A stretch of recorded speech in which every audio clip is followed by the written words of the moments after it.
Ever end up with splotchy, faded, or bleeding colors when dyeing yarn? You're not the only one. In today's video, I'm going to talk about 10 mistakes that I have made and I've seen other dyers make. Let's talk about how to avoid these mistakes and ways to troubleshoot your dyeing process so that you can enjoy it and end up with a result that's stunningly beautiful and that you actually want to knit, weave, or work with in your projects. Hey Sugar Snaps, welcome to the Textile and YouTube channel. If you're new here, my name is Brittany, welcome in. If you're an old friend, welcome back. For today, we're going to be acid dyeing some wool yarn. That's about as far as I've thought about it. So we are going to find the yarn and whatever acid dyes I have in the studio, pull all our materials together and get to dyeing. So first up, we need acid dye.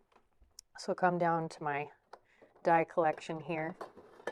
Looks like I need to do some tidying, but I've got some jacquard acid dyes in several different colors, and these are dyes that you can mix to create like recipes and create different colors with the base color.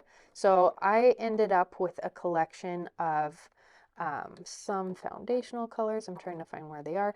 The hot fuchsia, sun yellow, turquoise. These three came in a kit that I got off Amazon, and you can find these on the Jacquard website as well as Blick, art supplies, and other places. But you can use these three in combination to create different recipes and end up with a lot of different colors. And when you get this set, it comes with a recipe card with lots of colors. So I'm going to pull these out and some of my others to play around with. Grabbed a basket because it's going to be a lot easier to tote these around in. Okay, so here are all the dyes I'm going to work with. I also need to grab my measuring spoons. Probably not going to need very big ones because I'm going to do a small amount. Grab these as I'm passing because I definitely want these. And a stainless steel spoon. Oops, whole basket's going to fall on me. Stainless steel spoon. Oh, here's the kit. This kit, it did come with a fourth. I just don't know. Oh, it was jet black. Okay, so this is the kit. It is, I cut the label off. It comes with sun yellow, turquoise, jet black, and the hot fuchsia.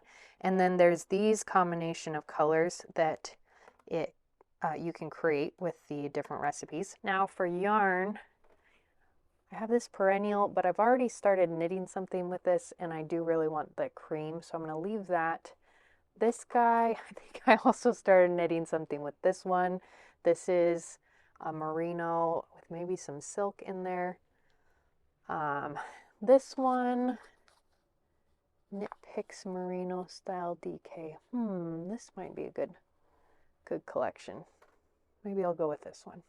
I also have this. This is from the Woolery, and this is merino sock weight yarn. So I could do up some of this in some skeins. Let's go over mistake number one while we're choosing the yarn. Mistake number one is trying to dye the wrong type of fiber. Acid dyes are formulated to work really well on protein fibers because protein fibers like an acidic dye bath or an acidic environment. So when you are choosing your yarn, you want to choose something that's either a sheep's wool or an alpaca or some other protein fiber. You can also acid dye silk. Silk is a protein fiber spun by silk moths, so that's another option. Acid dyes work really good on protein fibers. They're not great for plant fibers, so they're not going to affect a cotton yarn in the same way. They won't adhere to the yarn, and they might actually damage your yarn because plant fibers like more of a basic or a alkaline bath, and there are other dyes formulated for cotton and plant fibers in general. So acidic dyes, protein fibers. This yarn I have pre-scoured, which leads to mistake number two, which is not cleaning your fiber or your yarn before you dye it. This is scoured, which means that I've washed it in a heated bath with some wool specific detergent. So I used Unicorn Power Scour to wash this yarn. If you've purchased fiber or yarn straight from a mill or from a yarn shop, it's probably been handled a lot. People have touched it to feel it, and so there's a lot of oils on the surface. There might also be machine grease from the mill it was spun at or created into yarn, and you want all of that cleared off or washed away so that your yarn will be able to take up as much of the dye as possible and get a nice clean color or consistent color. If you're not sure how to go through the scouring process, I do have a video tutorial on how to do that. You can check that out in the little I and in the description below. Okay, we have our yarn picked out. Let's go gather the rest of our stuff and get to the kitchen. I have collected my tools and materials here. My pair of safety gloves so that my hands don't get dyed. Bonus tip, this dye really will stain your hands, and if you happen to get it on your fingers will be colorful for a while, if not a few days, at least a few hours. So having rubber gloves is really convenient. Measuring spoons to measure out, a stir spoon to move around the fiber. I've got citric acid. You can also use white vinegar if you prefer. Also a face mask, an apron, and eye goggles if you're worried about splashing are really good safety precautions as well. Okay, our next mistake is the size of the pot. If you have a pot that is big enough to fit your yarn, then you're going to do great. If you're trying to fit your yarn into a pot that's too small and you don't have space for your yarn, then it's going to have a mottled effect or just not take up the dye very well because it's too cramped. You also won't be able to move the yarn around to get consistency of color. Also, not stacking your yarn on top of another skein is helpful because if you put your yarn in, your water's covering your yarn, and then you pour in some dye, the yarn that's on the top is going to get darker than the yarn that's on the bottom. Now I'm to the point where I need to decide what colors I'm going to do and what process I'm going to do.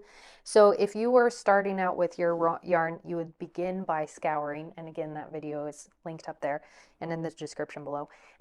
This is pre-scoured, so I'm going to skip that step for today's project. And then I need to choose my color combination. This is where color theory comes in and thinking about when you mix colors, does it just turn to brown? Are you going for brown? Do you want clear colors? Are you going to do an immersion bath where you're doing all the same color so that the entirety of the yarn is one color? Or do you want light splotches where you still see the natural color of the yarn and just have small splotches of color? Or bigger splotches of color where it kind of variegates through different colors.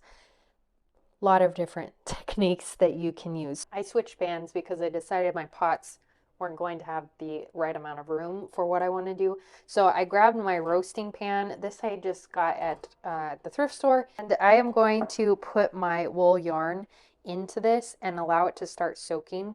Wool yarn, or really any protein fiber, you want it to be nice and wet and to have evenly absorbed water before you start adding dye. So here I'm going to get this wet and let it sit for about 15 minutes in the water so that all areas of this yarn absorb the water evenly and it's well saturated before I add the dye. So I'm going to put this in and let it sit. While this sits, let's work on preparing our dyes. What I'm going to do for this yarn is try a combo of two different techniques. One where I pre-mix dye in water and then pour that liquid dye mixture over the yarn in the pattern that I want to use. And then the second technique is to take the dry powder and just carefully sprinkle it in specific places over the fiber and the water that's already in the pot, and then the steam as we heat the yarn will absorb that dye into the yarn and you'll get a mottled kind of speckled effect. The amount of dye that you need for a project is dependent on the amount of fiber you use, and you can reference the Jacquard website and Jacquard dyes for more specifics. I'm just going to say that another mistake is either adding too much dye, and I've done this before in a video, and put too much dye powder in that the fiber wasn't able to absorb all of that dye, and so then you end up with a lot of dye in your waste bath or the leftover water in the bath. And so you flush or get rid of a lot of dye that you could have used. You can use too much dye, but you can also use too little. Luckily, if you use too little, you can always add more and deepen the color of your yarn. You may just not get quite the exact representation of colors that you originally planned, especially if you pull it out of the bath, rinse it off, and then have to lay it back into your pot and put new color on. But it's good to err on the cautious side so that you don't waste dye, and also then you can kind of make adjustments if the color's not turning out exactly how you intend, or you want to deepen it or change, or change directions entirely. Then you have a little bit more wiggle room if you've used less dye. The results of me using too much dye was a really dark fiber. I was doing an immersion dye on wool roving, and it turned out beautiful, but I did waste a lot of dye, and the colors were so dark that you could barely see the differentiation between the purples and the blues. It just went almost black. Partially because the colors themselves were really intended to be really dark, and partially the amount that I used. Another mistake that's easy to do when dyeing with acid dyes is use the wrong temperature of water. This is really key when you're especially working with wool fibers and acid dyes, because wool fiber doesn't like to be heated higher than 180 degrees Fahrenheit. So if you go higher than that and you start to boil the fiber, you can cause the fiber to, one, felt more than it would otherwise, and two, it starts to become brittle and rough because you're kind of cooking or almost melting the fibers, and so they bunch up and the surface gets rougher, and so it's kind of scratchy and it's not as nice to work with or wear if you're making a garment. The other issue is the opposite. If you go too cold or you work with cold water, then the dye isn't going to have the chemical reaction it needs with heat to adhere to the fiber and become light and wash fast, which means that over time it won't fade in light or wash away. If the water is too cold when you're dyeing, then the likelihood of it washing out is higher. If you have a nice temperature, 180 degrees Fahrenheit, where the water is starting to steam, that's the sweet spot for dyeing with acid dye and dyeing wool. It's hard to wait for 15 minutes for this to soak. I just want to start dyeing. This is soaking up nicely. The yarn is ready. It's all soaked. It's been about 20 minutes now. I put it on the stove and I've set it to a medium low so that it heats up slowly, and then I'm going to put the lid on top, and I'm heating this until it gets to a point where the water is steaming but we don't have a simmer. So if you can manage to sit by your project and watch it, that's really helpful because you can kind of gauge based on the steam. Another mistake that is really common is to heat your dye bath too quickly, and this impacts the way that the yarn takes up the dye, and it would also impact its wash fastness. Heating too fast means that the fiber doesn't have time to fully absorb the dye, and so it's kind of just sitting on the surface and it'll just wash out over time. It's been about 10 minutes since I put the dye on the yarn, and that means it's time to add the citric acid or white vinegar if you're doing that instead. Something that's acidic will help the fiber to absorb all of the dye and the water to run clear. If you add citric acid or white vinegar, whatever acid you're adding, to your dye bath too soon, you're going to impact the way that the yarn takes up the dye. So letting it sit for 10 minutes, the yarn already has started to absorb the dye. Then we add the citric acid and it soaks up the last bits of dye. If we add it right away, then you're going to have some parts of the yarn, the parts touching the citric acid, absorb the dye really fast, and then the lower portion not absorb dye as much because the citric acid only had time to hit the surface where the dye was. So add your citric acid 10 to 15 minutes after you've added the dye. I'm going to sprinkle this over the surface and allow it to work into the water and the fiber as it steams and heats.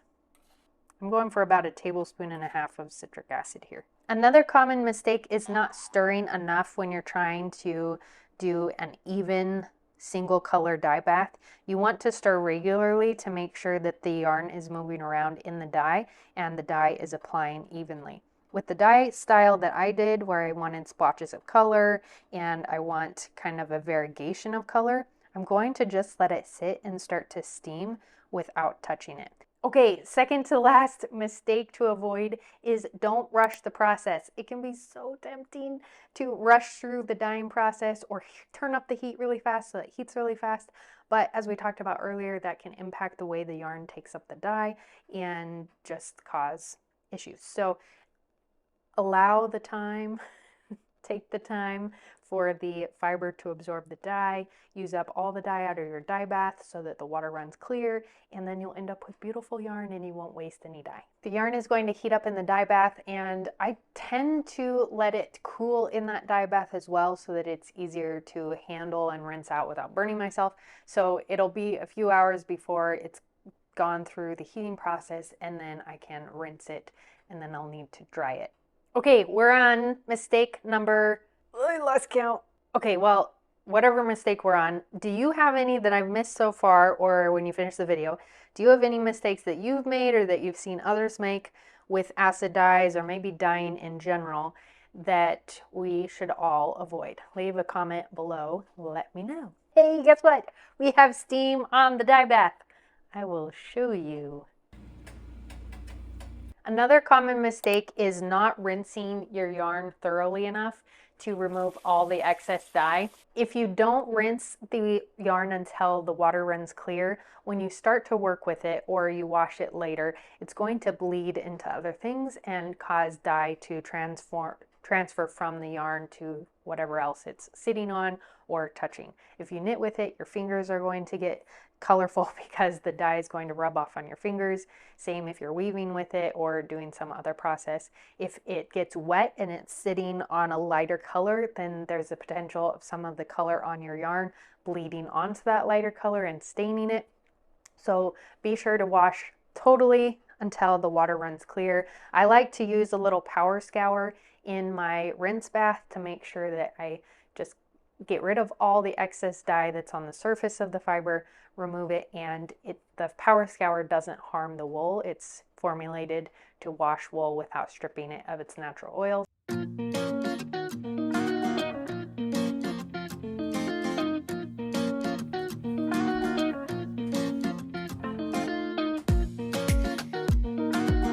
Thanks for joining me. If you need another video to keep you company while you work on your projects, check out this one, and I will see you in my next one. Happy making. Bye.